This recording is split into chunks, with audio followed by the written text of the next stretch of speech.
Welcome to a new video जिस पे हम, जैसे आप थंबनेल पे देख चुके होंगे या टाइटल भी पढ़ चुके होंगे, जिस पे हम बात करेंगे कि हमको ट्रेड लेते वक्त या ट्रेड में बैठते वक्त ट्रेडिंग इमोशंस कैसे कंट्रोल करना है। और मैं आज आपको एक लाइव एग्जांपल, लाइव तो नहीं बट मैं आज के ट्रेड का आपको एग्जांपल बताऊंगा या आज के दिन का आपको एक एग्जांपल बताऊंगा जिसमें मैंने अपने ट्रेडिंग इमोशंस पे कैसे कंट्रोल किया। तो चलिए हम बढ़ते हैं अपने वीडियो के मेन टॉपिक के ऊपर, जो कि है इमोशंस। तो ट्रेड की अगर हम बात करें या ट्रेडिंग में अगर हम बात करें तो इमोशंस दो टाइप के होते हैं जो ट्रेडिंग पे आते हैं, ठीक है। एक को हम क्लासीफाई करते हैं कि हिंदी में पहले बता देता हूँ, जो होता है लॉस, मतलब आपको लॉस हो जाएगा, यार मेरा नुकसान हो जाएगा इतने रुपए का मैं अगर ये पर्टिकुलर ट्रेड लूँगा। और एक होता है आपको उम्मीद, है ना, जिसको हम बोलते हैं ग्रीड, है ना। ये दो टाइप ऑफ इमोशंस प्राइमरीली एक ट्रेड लेते वक्त एक ट्रेडर फेस करता है। ओके, तो मैं पहले लॉस की बात करता हूँ। जैसे आप कोई ट्रेड पे बैठते हो तो आपको लगता है कि अगर इसमें मेरा 1000 का लॉस हो जाएगा तो मैं कैसे बियर करूँगा, या इसमें मेरा 2000 का लॉस हो जाएगा तो मैं कैसे बियर करूँगा। तो मैं आपको एक सिंपली चीज़ बताता हूँ। पहले तो आप ऐसा सोचिए कि ये ट्रेड जो आप कर रहे हो ये है क्या। ट्रेडिंग एक जुआ तो आप खेल नहीं रहे हो, एक गैम्बलिंग जो है वो तो आप कर नहीं रहे हो। आप क्या कर रहे हो, आप एक बिज़नेस कर रहे हो, है ना। आप एक बिज़नेस कर रहे हो तो इसको एज अ बिज़नेस ही हमको समझना पड़ेगा। तो मैं बिज़नेस के तरीके से ही आपको समझाता हूँ। देखिए, अगर आपका कोई दुकान होता या आपका कोई एक समझ लो रेस्टोरेंट होता या कुछ भी, कोई एक आप प्राइमरी बिज़नेस चला रहे होते हैं, ठीक है, जो ज़्यादातर लोग जो बिज़नेस करते हैं, ठीक है, प्राइमरी बिज़नेस अगर आप वैसा कुछ चला रहे होते हैं और सपोज़ आपका एक शॉप होता है ना, तो शॉप में क्या क्या एक्सपेंसेस होते हैं। शॉप का रेंट होता है, ठीक है, शॉप का बिल होता है, ठीक है, शॉप में अगर आपका कोई स्टाफ है तो उसका जो खर्चा हो गया वो होता है, ठीक है। अच्छा, ये शॉप ओनर जो है, आप जो ओनर हो तो आपके लिए ये रेंट, ये बिल, ये स्टाफ का जो पेमेंट हो गया, ये आपको लॉस लग रहा है क्या? नहीं, क्योंकि आपको पता है कि आप इनको पेमेंट दे के या इनको अपने लिए यूज़ करके आप ऑब्वियसली उससे ज़्यादा पैसा कमाओगे, है ना। तो जब ये आपको लॉस नहीं लग रहा वन टाइप ऑफ, तो जैसे हम ट्रेडिंग को समझते हैं, ट्रेडिंग में हम थोड़ी ना कोई बिल देते हैं ना, घर में खुद बैठ कर ट्रेड लेते हैं तो हम ना ही कोई बिल देते हैं, ना ही कोई स्टाफ को पेमेंट देते हैं ना, ना ही कोई रेंट देते हैं। तो ट्रेडिंग में ना ये चीज़ नहीं है, बस एक ही चीज़ है एज एन एक्सपेंस जो हम देते हैं वो है लॉसेस, ठीक है। मैं अभी आपके लॉसेस के फंडा को क्लियर कर रहा हूँ, तो वो है लॉसेस। तो आप ऐसा समझो कि ये जो लॉस है वो आपका बिजनेस एक्सपेंस है। ये एक्चुअली वर्ड, ये लॉस बोल के ही हमने अपने दिमाग में थोड़ा इसको हावी करवा लिया है। ऐसे सोचो, ये एक आपका बिजनेस का एक्सपेंस है ना। जब आप ऐसे सोचोगे ना तो आपको ये इतना माइंड नहीं करेगा, ठीक है। जैसे कोई भी कन्वेंशनल बिजनेस में उसका एक्सपेंस होता है, ठीक है। आपके लिए आपका एक्सपेंस कौन सा है? आपके लिए आपका एसएल आपका एक्सपेंस है, राइट। आपके लिए आपका एसएल आपका एक्सपेंस है। पहले तो ये चीज़ आप दिमाग में बिठाइए, मैं क्लियरली लिख रहा हूँ यहाँ पे, आपका एसएल आपका क्या है? Expense, right. एसएल आपका एक्सपेंस है, इसको आप दिमाग में बिठा लीजिए। ओके, हम सेकेंड पॉइंट पे आते हैं अभी जो है, ठीक है। पहले तो हमको ऐसा करना है कि ट्रेड को एज अ बिज़नेस लेना है। ये कोई गैम्बलिंग नहीं है, ये कोई सट्टा बाज़ार नहीं है, ये प्रॉपर बिज़नेस है, ठीक है। ओके, तो हमको बिज़नेस एक्सपेंस की तरह उसको देखना है। सेकेंडली, अगर मैं आपको बोलूँ, जैसे आपने क्लास में पढ़ा है 1 से लेके 12 तक अपनी स्कूलिंग कंप्लीट की, तो यहाँ अपना फ़ीस दिया, राइट, आपने फ़ीस दिया। एक तो आप इसको बिज़नेस की तरह लिख सकते हो, दूसरा आपने फ़ीस दिया, आप इंजीनियरिंग करते हो, ठीक है, यहाँ पे आप फ़ीस देते हो 12 के बाद। ओके, कोई सर्टिफिकेट कोर्सेज़ करते हो जॉब के लिए, उस पे आप फ़ीस देते हो। तो जो ट्रेडर बनते हैं, जो ट्रेड में डीमैट अकाउंट खुलवाते हैं या फिर ब्रोकर के पास अकाउंट खुलवाते हैं, उसमें कोई फ़ीस देनी होती है क्या? नहीं देनी होती है ना।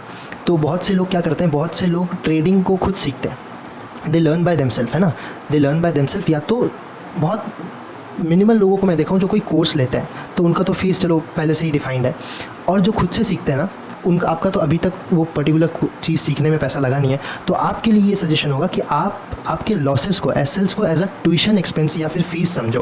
क्योंकि देखिए, इंजीनियरिंग 4 साल लोग करते हैं, उसके बाद उनको जॉब मिलता है, ठीक है। डॉक्टर का शायद मुझे पता नहीं, बट 5 साल होता होगा MBBS, तो उसके बाद उनको जॉब मिलता है। सर्टिफिकेट कोर्सेस आप 6 महीना करते हो, उसके बाद उसको उसके हिसाब से आपको जॉब मिलता है, ठीक है, उतने सैलरी वाला, सॉरी। तो कोई 3 महीने में या 2 महीने में फ्री का डीमैट अकाउंट खुलवा के कैसे कोई ट्रेडर बन सकता है? आप ऐसे भी सोचो, आपको भी उसका एक्सपेंस देना पड़ेगा, तभी आपको एक अच्छी अर्निंग आएगी। क्योंकि यहाँ से आपको अर्निंग आ रही है ना, तो यहाँ से भी आपको एक अच्छी अर्निंग आएगी। फर्स्ट चीज़ आप ये सोचो कि it is a business. Second चीज़ आप ये सोचो, जब भी आपका लॉस हो, आप ट्यूशन फ़ीस दे रहे हो या फिर फ़ीस दे रहे हो, मार्केट को फ़ीस दे रहे हो, ठीक है। ऐसा भी नहीं है कि आप ये फ़ीस जो है फ्री में दे रहे हो, आपका स्टॉप लॉसेस हिट हो रहा है, आप अपना एक जर्नल मेंटेन कर रहे हो साइड बाय साइड। जर्नल में आप सब कुछ लिख रहे हो कि मेरा ये लॉस क्यों हुआ, ठीक है। और आइंदा से उस एसएल के कीमत पे आपने क्या एक इकट्ठा किया, आपने एक्सपीरियंस इकट्ठा किया, आपका जो गलती हुआ था आपने वो नोट डाउन किया और आइंदा से उसको आप फॉलो नहीं करोगे, ये मेन है, आप फॉलो उस गलती को नहीं करोगे, ये मेन है, ठीक है। तो आपने ट्यूशन फ़ीस देते हुए ये एक्सपीरियंस गेन किया। चलिए सर, ये यहाँ तक भी समझ में आ गया। ओके, तो अभी तो हमने जान लिया कि इसको डेवलप करना है, मतलब क्या क्या लॉसेस को कैसे देखना है, ठीक है, बिज़नेस की तरह देखना है, ट्रेडिंग एक्सपीरियंस की तरह देखना है, हो गया, और आपका फ़ीस की तरह देखना है, बट इसको डेवलप कैसे करें। देखिए, फर्स्ट थिंग जो आपको इसमें लाना है, इंक्लूड करना है, तो मैंने आपको हिंट ही दे दिया बीच में, वो है जर्नल, ठीक है। आपको एक जर्नल मेंटेन करना पड़ेगा। जो भी आप ट्रेड ले रहे हो, कैसे ले रहे हो, क्या ले रहे हो, क्या देख के ट्रेड ले रहे हो, क्यों ले रहे हो, कौन सा टाइम फ्रेम है, किस में ले रहे हो, आपका स्टॉप लॉसेस क्या है, आपका टारगेट क्या है, ठीक है, वो आपको एक लिख के रखना पड़ेगा अपने आँख के सामने, ताकि आपकी नज़र के सामने हमेशा रहे। और एक चीज़, जर्नल जब आप मेंटेन करोगे ना, तो आप खुद ब खुद एक प्रोसेस के अंदर आ जाओगे, ठीक है, खुद ब खुद एक प्रोसेस के अंदर आ जाओगे, जहाँ पे सब कुछ मेंशन होगा कि आपकी क्या गलती हुई थी प्रीवियसली, और धीरे धीरे आप इस प्रोसेस के ही रिगार्डिंग, इस जर्नल के ही रिगार्डिंग आप वो सारी गलती कम करने लगोगे। तो आप ऑब्वियसली क्या हो रहे हो, डेवलप हो रहे हो, है ना, डेवलप हो रहे हो, एक अच्छे ट्रेडर बनते जा रहे हो, ठीक है। और थर्डली जो चीज़ है वो होता है कि आपको प्रैक्टिस करना पड़ेगा स्मॉल स्टॉप लॉस। आपको ऐसा कुछ स्ट्रैटेजी बोल लो या कोई भी तरीका बोल लो जिस पे आपको स्टॉप लॉस स्मॉल लगे। स्मॉल स्टॉप लॉस में सपोज़ आपका स्टॉप लॉस इतना हो, टारगेट मिनिमम 1:2 तो होना ही चाहिए। अगर आप बिगिनर हो तो 1:2 तक आपको बैठना सीखना ही पड़ेगा। उसके पहले हमको निकलना नहीं है, या आप कहीं लिख लो, दीवार के सामने लिख लो या टैटू बनवा लो, कुछ भी कर लो, बट ये आपको चाहिए ही चाहिए। मेरा एक्सपेंस छोटा हो और मेरा इनकम जो हो वो बड़ा हो, ठीक है। अगर आपका एक्सपेंस लगता है एक बिज़नेस चलाने में क्लोज टू 30,000, तो आपका इनकम होना चाहिए 30,000 से ऊपर। 40,000 से तो मेरा इनकम स्टार्ट होना, 40, 50, 60, तभी तो मैं एक्सपेंस भी दे पाऊँगा और अपना प्रॉफिट जो 10,000, 20,000 बच रहा है वो निकाल पाऊँगा। समझ में आया कि लॉसेस स्मॉल रखो, प्रॉफिट्स लार्ज रखो, ठीक है। और हमेशा अफोर्डेबल, ये जो आप स्टॉप लॉस लगा रहे हो ना, वो रिस्क मैनेजमेंट के साथ, मनी मैनेजमेंट के साथ आप डिराइव करो, ठीक है। और हमेशा इसको मिनिमम रखो, ठीक है। मैं देखिए आपको एकदम बड़े भाई की तरह समझा रहा हूँ, या छोटा भाई से भी समझ लो, ऐसा समझा रहा हूँ, एकदम स्मॉल स्टॉप लॉस और अफोर्डेबल स्टॉप लॉस, ठीक है, स्मॉल और अफोर्डेबल, ठीक है। तो मैं यहाँ लास्ट में मेंशन कर दूँगा एडिटिंग करते वक्त कि क्या क्या चीज़ मैंने बोला है, ठीक है। तो ऐसे मैं ब्रीफ कर दूँ तो वो आ जाता है कि हमको एज अ बिज़नेस लेना है, एज अ गैम्बलिंग नहीं लेना है, ठीक है। हमको फ़ीस देनी ही देनी है, ठीक है। कोई चीज़ आप सीख रहे हो तो आपको फ़ीस देनी ही पड़ेगी, ट्यूशन फ़ीस जिसे कहते हैं आप, और उसके एक्सचेंज पे आप एक्सपीरियंस ले रहे हो, ठीक है। जर्नल मेंटेन करना पड़ेगा, एक प्रोसेस में खुद को लाना पड़ेगा, ठीक है। और स्टॉप लॉसेस जो होगा हमेशा स्मॉल रखो और अफोर्डेबल रखो।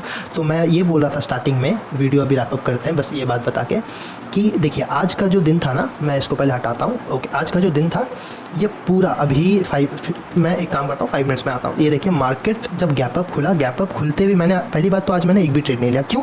क्योंकि मेरे प्लान के हिसाब से, मेरे जर्नल में मैंने जो ट्रेड प्लान लिखा था उसमें ये दिन मैं एक्चुअली स्टॉप लॉस हंटिंग करता हूँ, तो मैंने लिखा था कि सेलर्स के स्टॉप लॉस मैं हंट करूँगा आज। बट देखिए मार्केट ने मुझे एंट्री का मौका ही नहीं दिया, कहीं सेलर्स का स्टॉप लॉस दिया ही नहीं जो मैं हंट कर सकूँ। तो सिंपल सा सेटअप था मेरा, या सिंपल था ट्रेड प्लान था, मैंने आज ट्रेड किया ही नहीं, दैट्स ऑल। तो अ trade not taken is also a money saved, ऐसे आप समझ सकते हो, ठीक है। बेकार में ऐसे लेने से अच्छा है भाई मेरे पैसे बच गए, ठीक है। तो ये इससे आप एक लर्निंग ले सकते हो कि हमेशा अपने जर्नल को, अपने प्लान को रिलीजियसली फॉलो करना, ठीक है। तो चलिए हम ये वीडियो रैप अप करते हैं। आई होप आपको अच्छा लगा होगा वीडियो, ओके। और आप इस वीडियो से नोट्स लेके गए होंगे, अब इस वीडियो से आप नोट्स लेके गए होंगे। अगर आपको ये अच्छा लगा, थोड़ा वैल्यूएबल लगा, वीडियो में आपके लिए कोई वैल्यू था, तो डेफिनेटली मेक श्योर आप इस वीडियो को लाइक करें, चैनल को सब्सक्राइब कर दें, ठीक है। और